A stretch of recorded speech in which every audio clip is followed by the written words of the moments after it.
सांझ का समय था। धूल भरी सड़क पर एक आदमी धीरे धीरे चलता आ रहा था। हर कदम पर उसके घुटनों से आवाज आती थी, जैसे सूखी लकड़ी टूट रही हो। जोड़ों में ऐसा दर्द कि हाथ उठाना भी भारी लगता था। पेट में अजीब सी जलन और मरोड़, मानो भीतर कोई गांठ बंधी हो। उम्र ज्यादा नहीं थी, पर शरीर बूढ़ा हो चुका था। लोग उसे देखते और कहते, यह तो बीमारियों का घर है। वह मुस्कुरा देता, पर भीतर कहीं थकान बैठी थी, शरीर की नहीं, जीवन की। उसने सुना था कि शाक्यपुत्र गौतम बुद्ध पास के वन में ठहरे हैं। लोग कहते थे वे दवा नहीं देते, पर लोग ठीक हो जाते हैं। यह बात उसे अजीब लगी। दर्द तो दवा से जाता है, शब्दों से कैसे? फिर भी भीतर कहीं उम्मीद जगी। वह चल पड़ा। वन में पहुंचते पहुंचते रात उतर आई। दीपकों की हल्की रोशनी में भिक्षु ध्यान में बैठे थे। बीच में बुद्ध शांत बैठे थे। न कोई आडंबर, न कोई चमत्कार, बस एक गहरी शांति जो पास आते ही मन को धीमा कर दे। वह आदमी झिझकते हुए बैठ गया। कुछ देर चुप्पी रही। बुद्ध ने आंखें खोली और बिना देखे जैसे जान लिया कि कौन आया है। तुम्हारे कदमों में बोझ है, बुद्ध ने कहा, और मन में भी। आदमी की आंखें भर आईं। उसने कहा, भगवान, घुटनों में दर्द है, जोड़ों में दर्द है, पेट में आग सी जलन है। बहुत कुछ कर लिया, वैद्य, औषधि, पूजा, पर आराम नहीं। अगर आप कृपा करें। बुद्ध ने धीरे से पूछा, दर्द कब बढ़ता है? जब मैं जल्दी करता हूं, जब क्रोध आता है, जब पेट भरकर खा लेता हूं, जब मन भारी होता है। बुद्ध मुस्कुराए, तो सुनो। उन्होंने एक कहानी कही। एक समय की बात है, एक किसान था। उसकी जमीन उपजाऊ थी, पर वह लालची था। वह हर मौसम में जमीन से ज्यादा लेने की कोशिश करता। बिना विश्राम दिए बैल जोतता, बिना समय देखे बीज बोता, बिना रुके पानी देता। कुछ समय तक फसल बढ़ी, फिर मिट्टी थक गई, बैल लंगड़ा गए। किसान ने कहा, मिट्टी खराब है, बैल कमजोर है। पर सच यह था कि उसने लय तोड़ दी थी। बुद्ध बोले, तुम्हारा शरीर भी जमीन है, घुटने बैल हैं, पेट खेत है। जब लय टूटती है, दर्द बोलता है। आदमी चुप रहा। बुद्ध ने आगे कहा, दर्द शत्रु नहीं, संदेश है। उन्होंने उसे उठकर कुछ कदम चलने को कहा, बहुत धीरे। कदम रखते समय सांस गिनो। बुद्ध ने कहा, पैर उठे तो श्वास भीतर, पैर रखो तो श्वास बाहर। वह चला। दर्द था, पर अलग सा, जैसे किसी ने उसका नाम ले लिया हो। अब बैठो, बुद्ध ने कहा। हाथ घुटनों पर रखो, आंखें बंद, पेट पर ध्यान लाओ। श्वास भीतर जाए, पेट फूले, श्वास बाहर जाए, पेट ढीला पड़े। कुछ क्षण बाद उसकी सांसें गहरी होने लगीं। पेट की जलन जैसे दूर कहीं सरक गई। बुद्ध ने पूछा, तुम कब खाते हो? जब समय मिलता है, वह बोला। कभी बहुत देर से, कभी बहुत ज्यादा। और खाते समय? काम सोचता हूं, चिंता करता हूं। बुद्ध ने कहा, तब भोजन पेट में नहीं, चिंता में जाता है। फिर बुद्ध ने उसे बीते जीवन की बातें पूछी। वह बोला, कैसे कमाने की दौड़, कैसे गुस्सा, कैसे जल्दी, कैसे रातों की नींद कम और पेट की आग ज्यादा। बुद्ध सुनते रहे। अंत में बोले, जो तुम वर्षों से जोड़ रहे थे, वह आज दर्द बनकर दिख रहा है। अगले दिन भोर में बुद्ध ने उसे नदी किनारे बुलाया। पानी ठंडा था। घुटनों को डुबो, बुद्ध ने कहा, और जल से सीखो। जल दबाव नहीं डालता, वह रास्ता बनाता है। वह घुटनों को पानी में रखे बैठा। ठंडक ने जैसे आग शांत कर दी। फिर बुद्ध ने उसे एक अभ्यास दिया, दिन में 3 बार 5-5 मिनट, सुबह उठते ही, भोजन से पहले और सोने से पहले। अभ्यास सरल था, धीमी चाल, सचेत श्वास और भोजन से पहले 2 पल कृतज्ञता। जब मन शांत होगा, बुद्ध बोले, जोड़ों को आदेश नहीं देना पड़ेगा, वे स्वयं चलेंगे। दिन बीतते गए। वह वहीं रुक गया। कोई औषधि नहीं, कोई मंत्र नहीं, बस लय। वह धीरे चलता, ध्यान से खाता, समय पर विश्राम करता। क्रोध उठता तो श्वास देखता, पेट दर्द आता तो भोजन रोक देता, घुटनों में दर्द होता तो जल की तरह नरम चाल चलता। एक शाम उसने महसूस किया, सीढ़ियां उतरते समय वह रुका नहीं। दर्द था, पर वह डर नहीं रहा था।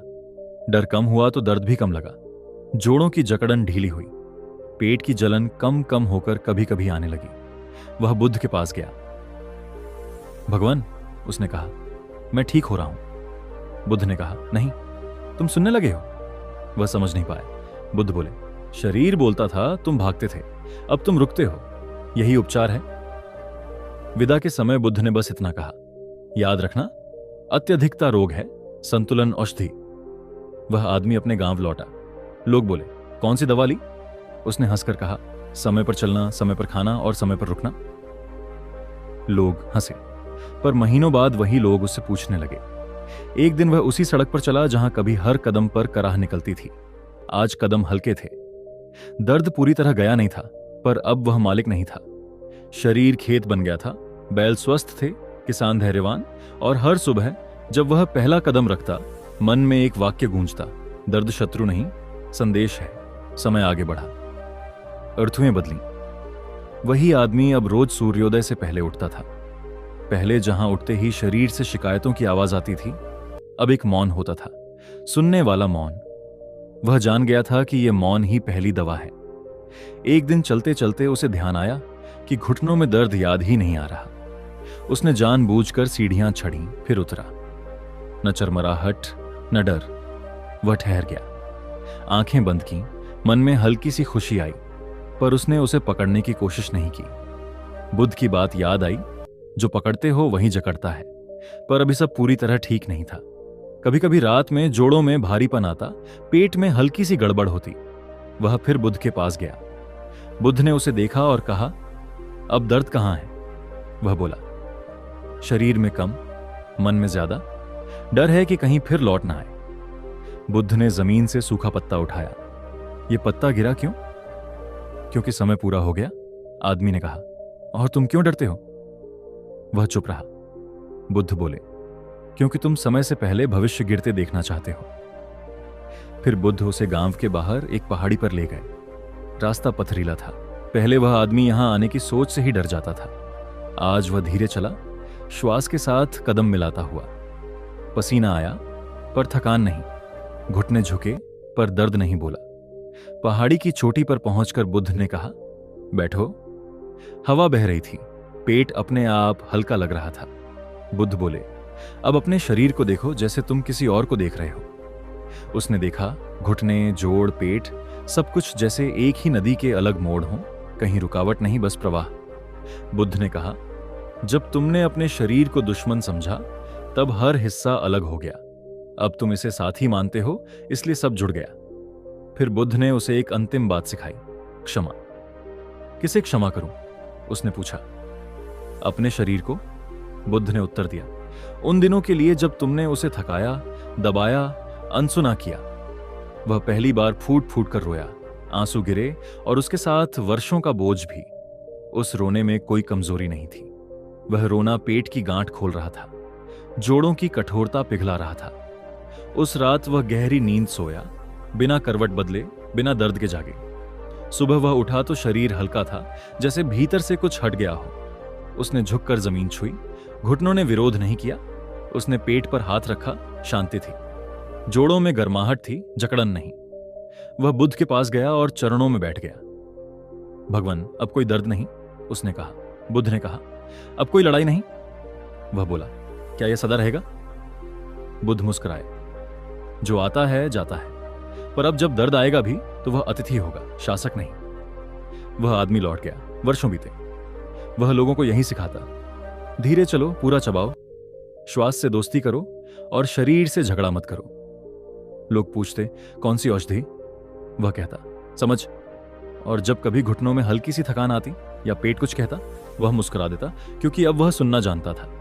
दर्द चला गया था, क्योंकि संदेश समझ लिया गया था। समय और आगे बढ़ा। एक सुबह वह आदमी नदी किनारे टहल रहा था। सूरज की रोशनी पानी पर पड़ते ही उसे लगा जैसे उसका ही शरीर चमक रहा हो।